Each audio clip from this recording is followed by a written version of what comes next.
ya viendo imágenes de lo que es uno de los temas que vamos a estar analizando a continuación finalmente, porque ha generado bastante polémica lo que sucede con este encuentro de alcaldes y alcaldesas en la ciudad de La Serena, donde hubo tensiones finalmente y gritos en contra. A ver, se ha dicho que es en contra del presidente, se ha dicho que es por un conflicto interno finalmente. Lo que sí resultó es una situación bastante complicada debido a que hubo un momento en que el propio presidente José Antonio Kast pide respeto a los alcaldes y alcaldesas que se encontraban en ese lugar. Uno de los temas que está marcando la política durante esta jornada, vamos a conversarlo a esta hora con el diputado Diego Chalper, miembro también de la bancada de Renovación Nacional. Diputado, ¿cómo está? Bienvenido a Chilevisión Noticias. Hola Pablo, bien, aquí estaba escuchando tu alocución. Yo ayer estaba ahí en La Serena, así que a mí no me lo cuentan.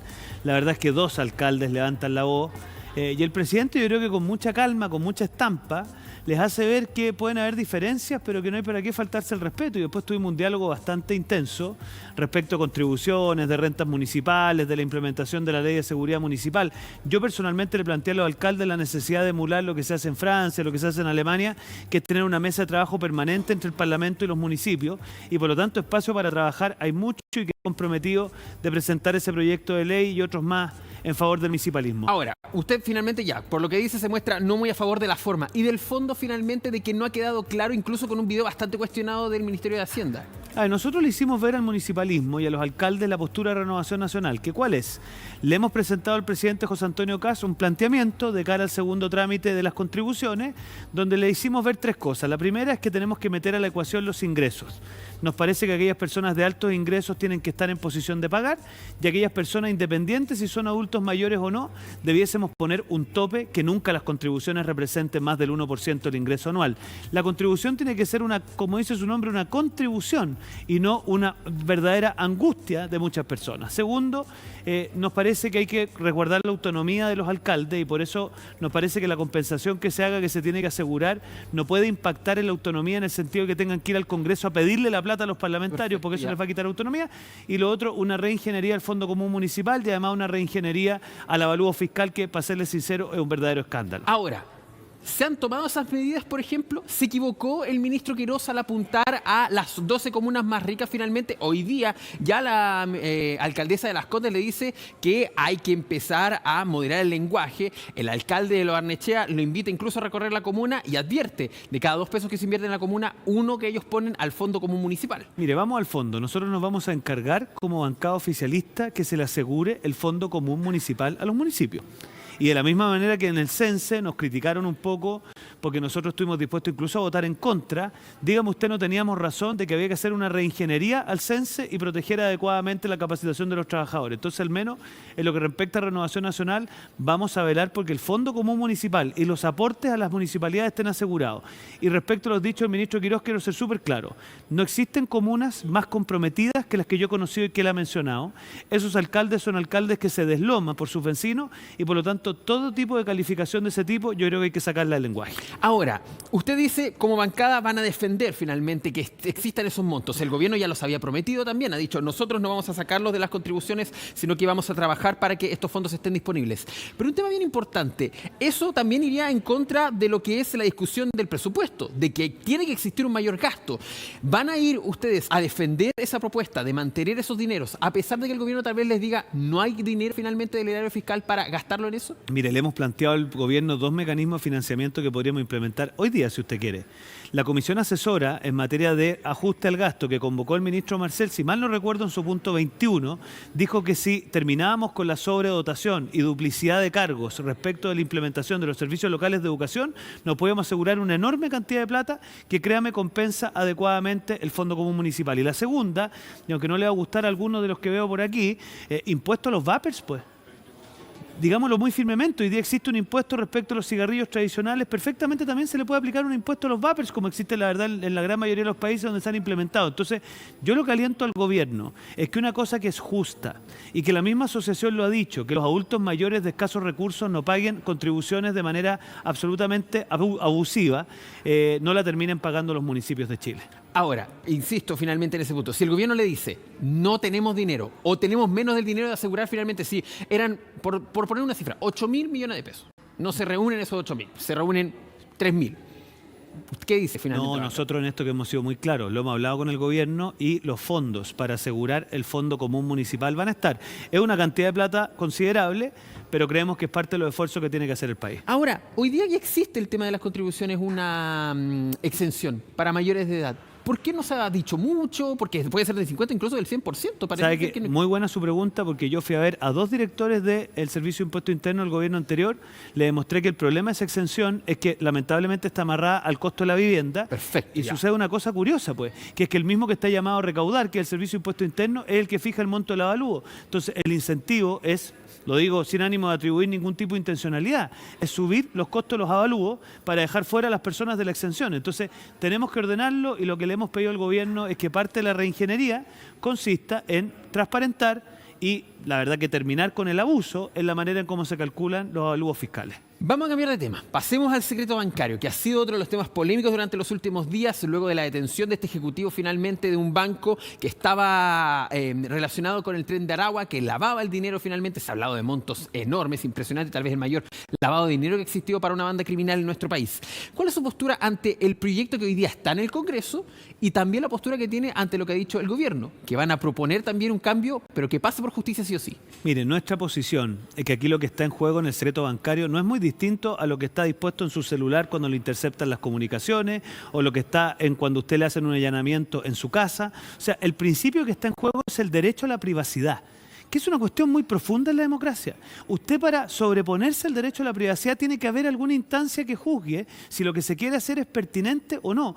Y en los estados de derecho, para que no se cometan abusos, y mucho peor, no se hagan usos incluso políticos de esas atribuciones, son los tribunales de justicia.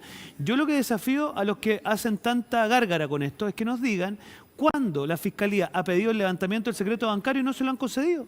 Se lo han concedido siempre. Entonces, si el problema son los plazos, si el problema es la pertinencia en la investigación preliminar, si el problema es tener mayor capacidad de acción por parte de la Fiscalía, todo lo que quieran. Pero para nosotros, el derecho a la privacidad, que le insisto, aplica también a su teléfono, aplica también a la privacidad bancaria. Mire, aquí lo que no podría pasar el día de mañana es que una manera de abusar de otros es empezar a extorsionarlo por la vía de intrometerse en su cuenta bancaria. Eso es lo que está en juego y por lo mismo para nosotros es tan importante la protección de la privacidad y la presencia de un juez resguardando ese tema. Entonces, quienes han insistido en que se tiene que levantar el secreto bancario, de que es la medida correcta para avanzar en contra del crimen organizado, más allá de que si finalmente pasa no es por la justicia, ¿cree que tienen otra intencionalidad tal vez en su discurso? No, yo pienso que ellos están errados en el diagnóstico. A ver, evidentemente tenemos que darle más atribuciones a la Fiscalía. Es evidente que hoy día hay economías ilícitas que están operando desafortunadamente al amparo del sistema bancario. Le tengo una noticia a los auditores, más que grandes transferencias, lo que hemos conocido en la Operación Tokio, son pequeñas transferencias desperdigadas en distintas cuentas bancarias. Por lo tanto, tenemos que trabajar esto, pero lo que yo pido es que trabajemos con rigor, no con panfletería, no con populismo. Entonces, hagamos la pega, veamos qué modificaciones hay que hacer en la ley y este diputado va a estar perfectamente disponible, tal como estuvimos disponibles con la ley Nain Retamal, tal como estuvimos disponibles con crear tipos especiales en otras materias. Aprovecho permítame una frase, pedirle al ministro de Seguridad que incorpore dentro de la agenda de seguridad la ley de robo de celulares, que son las que la hacen caja y usan menores de edad, además las bandas de crimen organizado. Y en segundo lugar, el proyecto de ley que yo he presentado en materia de delito de turba o turbazo, que es muy importante para enfrentar al crimen organizado. Ahora usted, diputado, habló de, por ejemplo, el tema de las transferencias de montos pequeños. Hablaba justamente de la Operación Tokio. O existe una medida para distintas transferencias, pero también con montos más grandes. ¿Está fallando la inteligencia en nuestro país en los distintos aspectos? Yo creo que tenemos un problema, un concepto que la gente en su caso sí se lo conoce, que son las ROS, que son los reportes de operación sospechosa, cuando los bancos están reportando a la UAF o eventualmente, si es constitutivo de delito, a la Fiscalía, la presencia de operaciones que son ajenas a la normalidad bancaria. Todo esto tenemos que mejorarlo, pero yo lo que pido, tratemos de no tener un debate para la galería, porque en los temas de seguridad, normalmente cuando reina el panfleto, falta la evidencia. Y aquí lo que necesitamos es evidencia, es rigor, y al menos desde la bancada de Renovación Nacional, tal como lo hicimos en la legislatura anterior, piense usted que yo fui el voto dirimente para el Ministerio de Seguridad. Me dijeron de todos de algunos sectores de la derecha. Y la verdad de las cosas es que hoy día a alguien le cabe alguna duda que Chile necesita un ministro de Seguridad. Entonces, al final aquí de lo que se trata es que actuemos con rigor, que actuemos de cara a la evidencia y que tengan claro los criminales que los vamos a perseguir con todo el rigor de la ley. Diputado, ¿Trabajan los parlamentarios de lunes a miércoles? Bueno, dime usted qué hora es, las viernes a las 7 de la tarde. Sí, viernes son las 6:52 de la Mire, tarde. yo tengo un cuento, se lo comentaba aquí a uno de los equipos de usted. Una persona, cuando yo representaba la región de O'Higgins, me insistía mucho en que nosotros, y dije, mira, hagamos un ejercicio.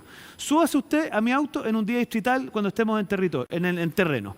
Oiga, quedó sorprendida. Entonces, yo lo que hago, el llamado, es a no desprestigiar la labor parlamentaria, ser riguroso con los parlamentarios, ser exigente, exijámosle a los parlamentarios, pero también seamos justos con el trabajo que se desempeña en los distintos campos. Yo al menos creo que la labor parlamentaria se desempeña permanentemente. Los que saben, yo soy alguien que además personalmente consulto mi correo institucional, yo no lo delego a mi secretaria, lo sabe mi equipo de prensa, yo personalmente leo mi Instagram, de hecho lo contesto con audios para que me crean, entonces no, yo al menos me siento parlamentario 24/7. Ahora, diputado, ¿qué piensa también de los dichos del diputado Kunzman, quien no solo... primero se desdijo de esa frase, finalmente reconoció que era una frase desafortunada, pero en su momento dijo, Dios me juzgará, como también diciéndose un poco de que la ciudadanía no lo puede juzgar, de que la gente, sus propios pares no lo pueden juzgar, No, solamente Dios. Mire, yo respecto al diputado Kunzman, él ya reconoció que se equivocó, entonces yo no voy a hacer leña de árbol caído, pero lo que sí le puedo decir, para serle súper sincero, es que la ciudadanía tiene derecho a exigir, pero también lo comentábamos, hay que ser más justo con el trabajo parlamentario que aquí se hace. Yo en eso defiendo la labor parlamentaria, defiendo que hay gente que muchas veces dedica 24/7 postergando a su familia, que se traslada a largas distancias. A mí me dicen personas, por ejemplo, que son diputados por la región de Aysén, por la región de Los Lagos. Bueno, para que sepa la gente en su casa, eso es que viajan los domingos a Santiago, se trasladan a Valparaíso de lunes a miércoles, viajan el jueves de vuelta y prácticamente no ven a su familia. Entonces, yo nunca voy a escuchar de mí una frase de desprestigio a la labor parlamentaria. Bueno, ahí ya lo sabe también la gente que nos está viendo, el diputado Chalper contesta con audios a través de su No, sí, Instagram. pero Muy si bien. lo saben los que me mandan audios por el Instagram. Y por eso tengo con tanta cana aquí al encargado de prensa. Bueno, ahí ya lo saben también para que tengan un diálogo, y creo que eso es súper importante también, el diálogo con los y te lo parlamentarios. planteo al revés. Mira, yo trabajo con los concejales, trabajo con los alcaldes y respondo personalmente porque eso es lo que me permite mantener la temperatura de lo que está ocurriendo. Así que pónganos a prueba nomás. Vamos a otro tema, porque la semana también estuvo marcada y debería ser lo más importante, porque siguen los coletazos y también análisis de la cuenta pública. ¿Cómo usted analiza el tema de seguridad de la cuenta pública? Hablábamos del secreto bancario, que usted hacía algunos puntos también a sugerir, pero ¿cómo también analiza uno de los pilares de lo que ha sido, de lo que fue la campaña del entonces candidato, después del presidente electo y ahora presidente José Antonio Kast? La cuenta pública ha marcado un punto de inflexión en materia de seguridad. No solo porque el presidente le dedicó gran parte de su discurso a esto, sino que además porque el ministro Arrau evidentemente le ha puesto una velocidad distinta, le ha dejado claro al país cuáles son los 7 focos en materia de lo que él ha llamado fuerzas de tarea, pero son focos en materia de seguridad, los proyectos de ley en los cuales vamos a trabajar. Y nosotros, a mí me ha tocado trabajar mucho con algunos alcaldes, el trabajo barrial es muy importante, porque usted, por ejemplo, cuando piensa en alguna comuna en particular, usted lo que tiene que identificar es qué delitos se cometen, en qué horarios y en qué lugares. Y a partir de ahí usted lo que hace es lo que los ciúticos le llaman el hotspot, pero en castellano son focos barriales de acción. Y a partir de ahí usted se ríe, pero en algunos casos hace seguridad municipal, en otros casos hace seguridad policial, en otros casos instala cámara, aplica luminaria, que dicho sea de paso, aprovecho de decirle al subsecretario de Medio Ambiente que esto de las luminarias amarillas que han implementado muchas veces perjudica el combate al crimen organizado. El gobierno anterior hablaba de el buen dormir, ¿no? Y yo le quiero decir que el buen dormir cuando hay una balacera en el lado al frente, la verdad que es bastante malo. Entonces, Ahí hay dos puntos que se van cruzando finalmente. pero totalmente. Entonces, ¿yo qué le quiero decir con eso? Que la estrategia de seguridad tiene que involucrar legislación, tiene que involucrar estrategias nacionales, pero es muy importante, y no se pierda usted en eso, la estrategia barrial, el ir a buscar a los delincuentes en sus funcionamientos criminales y enfrentarlos derechamente. Y lo que dijo el presidente Kast en la cuenta pública, ¿le pareció contundente? Hemos hablado con varias personas, algunos, la verdad es que es blanco y negro. Fue muy contundente, fue pobre. Dicen, ¿no hay un punto también gris en todo esto? ¿Cómo le pareció también Yo lo me que parece dijo? que el cambio de mano es muy evidente, mire.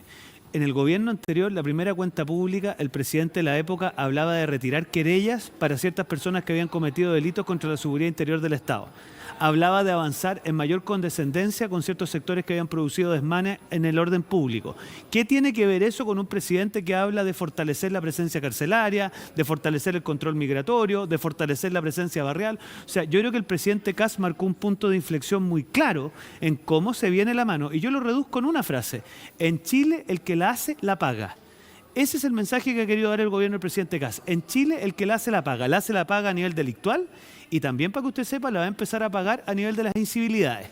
¿Y sabe por qué esto es muy importante? Porque aquí tenemos que acostumbrarnos en Chile que hacerle daño a otros no es gratis, pues. en lo micro y en lo macro. Evidentemente, los delitos no tienen la misma connotación que tiene una incivilidad, pero es muy importante que la gente lo sepa. El cambio de mano tiene que ver con que el Chile, el que la hace, la paga. Ahora, ¿le gusta cómo está hoy día el registro de vándalos e incivilidades? ¿Le gusta que se proponga que pierdan, por ejemplo, gratuidad de la educación, que pierdan bonos? Una persona que, por ejemplo, fuma un cigarrillo de marihuana en la calle, un joven que puede perder una gratuidad de la educación solamente por eso. Yo creo que tenemos que entrar al área chica, pero Ya. a mí el mensaje de fondo me gusta, pues ¿sabe por qué? Porque aquí nos hemos acostumbrado que hacer rayado de muro, que violentar mobiliario público, que faltar el respeto a otros pasajeros en el metro, o sea, cosas que de verdad no son parte del inventario de ninguna democracia que no tenga como referente, no tengan ningún tipo de sanción. Evidentemente tiene que aplicar lo que se llama en el derecho penal el principio de proporcionalidad, y ahí los que tenemos la posibilidad de haber estudiado esto jurídicamente le vamos a meter rigor jurídico a esto, pero yo quiero que la gente en su casa se quede con el mensaje de fondo, que ¿cuál es? Que en Chile hacerle daño a los demás no es gratis, y en verdad esto es muy importante tanto para la violencia escolar. Mire, yo hablaba con el diputado Zulantay, que es mérito de él, me decía, ¿por qué no aplicamos esto mismo en los estadios? ¿Por qué no aplicamos esto mismo respecto a las barras del fútbol? Que se está aplicando, ojo, hubo hinchas de Sí, Universidad de pues. Chile, por ejemplo, que por insultar al técnico saliente, Bueno, finalmente también se a fue ver, castigado. yo lo que aspiro en una sociedad razonable es que no nos... A ver, yo quiero terminar con la dinámica de faltarse el respeto como parte habitual del inventario. Perfecto. Y lo aplico en la política, con harta responsabilidad, y también lo aplicamos en la vida civil de los chilenos. Ahora, diputado, es un punto muy importante porque usted hablaba, entremos en el área chica y también que las cosas pequeñas también sean sancionables. Tienen que ser sancionadas a través de esta manera. Estoy haciendo la comparación. Ustedes justamente, los parlamentarios hablan de el comparado.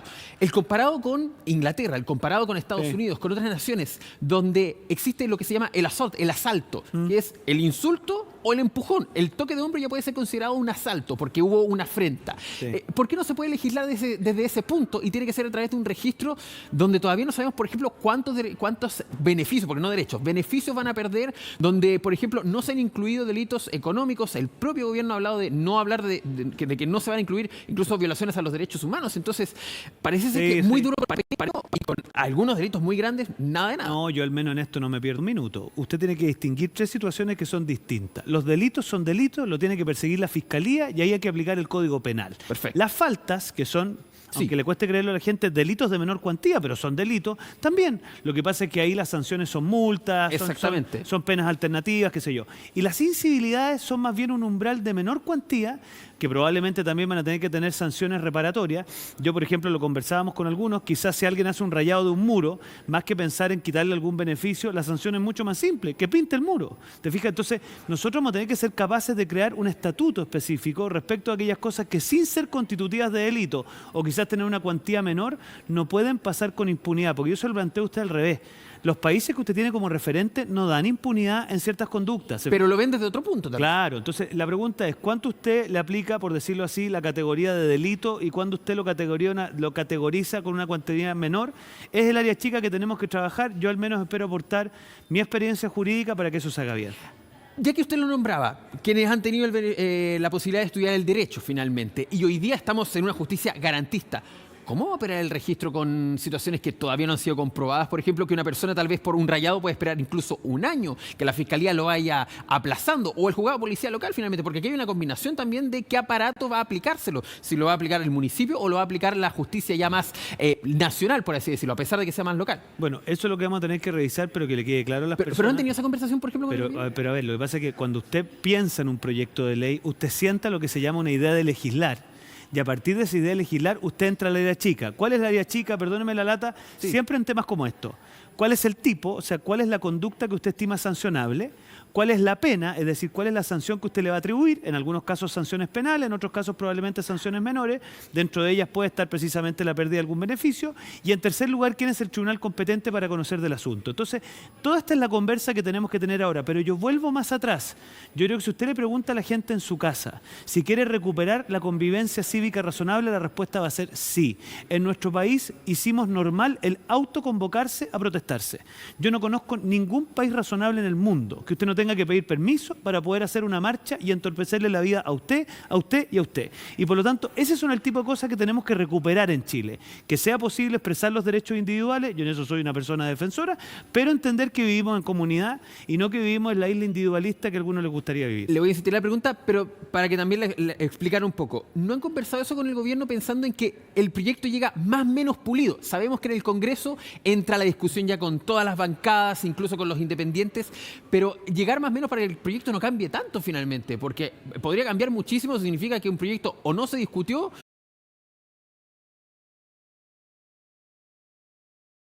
Solo respecto a lo segundo y le contesto lo primero. Proyectos de ley tan relevantes como las reglas de uso de la fuerza, como por ejemplo, ley Nain Retamal, esto es parte del trámite legislativo. Ahora, ¿qué es lo que nos ha planteado el gobierno? Una idea general. Han quedado presentarnos la próxima semana, y esto es importante que usted lo sepa y que la gente también lo sepa, en el comité político del día lunes, que se reúnen los partidos y las distintas bancadas. Vamos a tocar este tema en particular y probablemente, no me quiero aventurar, pero lo intuyo, en el comité legislativo de los lunes, que es el que lidera el ministro García. Ahí probablemente este van a ser unos temas principales de la agenda. Perfecto. Diputado, vamos a otro tema que venimos a conversar con usted, la acusación constitucional en contra del exministro de Hacienda, Nicolás Grau. Usted como jefe de bancada también de Renovación Nacional, obviamente todos los parlamentarios tienen su decisión, ahí van hablando, pero usted los representa. ¿Cuál es la postura que han tomado? Desde la UDI han dicho, firmas no van a sumar, pero podríamos conversarlo. Es una iniciativa finalmente del Partido Nacional Libertario y también de republicanos. A ver, yo primero respeto el que algún partido o algún parlamentario ejerza alguna de las atribuciones que le confiere la Constitución y la Ley Orgánica del Congreso. Por lo tanto, si alguien estima que aquí hay un agravio constitucional, lo que tiene que hacer es presentar un escrito. ¿Qué es lo que tiene que hacer alguien mínimamente riguroso? Es esperar a que eso se presente, revisar su fundamentación y tomar una decisión colectiva. Yo quiero explicarle a la gente en su casa que a diferencia de Estados Unidos, por ejemplo, donde existen los impeachment, o diferencia de las repúblicas parlamentarias, donde usted le remueve a un ministro sin argumento, en Chile para acusar constitucionalmente a alguien, usted tiene que probar que se ha infringido el artículo 52 de la Constitución, que básicamente es el que establece la responsabilidad constitucional. Exacto. Entonces, ¿qué va a hacer Renovación Nacional? Para que lo sepan, vamos a esperar este escrito, que hasta aquí es un proyecto de acusación. Yo me encargo siempre de decirlo, porque la acusación subsiste cuando usted la presenta con la firma. Cuando eso suceda, nosotros la vamos a revisar con nuestro equipo jurídico y a partir de ahí vamos a tomar una decisión colectiva pensando en dos elementos. Primero, si hay o no un agravio constitucional y también, evidentemente, si esta acusación tiene viabilidad política, para lo cual vamos a entrar en diálogo con el PDG, vamos a entrar en diálogo con otras fuerzas, porque yo creo que el país lo que menos necesita es volver a lo que llamamos en algún minuto esta vorágine de acusaciones constitucionales que al final la pagan los más pobres y la paga la clase media del país. Sí, porque además se tiene que correr toda la agenda finalmente, toda la agenda parlamentaria que se tenía establecida para tal vez 2 semanas, se corre finalmente por estas discusiones. Pero usted decía muy importante algo. Aquí hay un aspecto constitucional de ley y hay otro aspecto que es también en situaciones de finalmente costo político o el aspecto político finalmente de esta acusación. ¿Lo han analizado, lo han conversado en las bancas, sobre todo además que son parte de una coalición, obvio, la bancada de la UDI y también de Renovación Nacional? El ministro Alvarado, cuando él dice, mire, esto evidentemente enrarece el clima, él eso no lo dice porque sea, digamos, experto en clima, sino en el fondo lo dice políticamente. Lo que está diciendo es que en minuto en que queremos sacar adelante la ley de reconstrucción, queremos sacar adelante proyectos de ley relevantes en materia de seguridad, el cuidar, no perder el foco es muy importante y por lo tanto, cuando usted presenta una acusación constitucional tiene que tener a la vista 3 cosas. Si esto es viable jurídicamente, si es viable políticamente y si es oportuno desde el punto de vista de la coyuntura legislativa. Y yo por lo menos tengo la impresión de que cuando uno es partido de gobierno, esas 3 consideraciones las tiene que tomar con mucha detención. Y eso es lo que se está exigiendo Renovación Nacional. Ahora, por eso mismo, ¿existe ese peso político? Porque lo pasa yo queda fuera del texto, por eso. No, pero mire, yo prefiero no adelantar juicios, porque usted entenderá que yo como jefe de bancada no puedo decir que esto va a ser una decisión colectiva y a reglón seguido dar mi posición. Pues yo por supuesto que la tengo, la estoy meditando, voy a leer, aquí me pongo un minuto el sombrero de profesor de Derecho Constitucional, voy a leer con mucha calma el escrito, voy a formarme una convicción, la comunicaré a la bancada y tomaremos una decisión. Sí, mire, no porque amanezca, no por levantarse antes, amanece más temprano.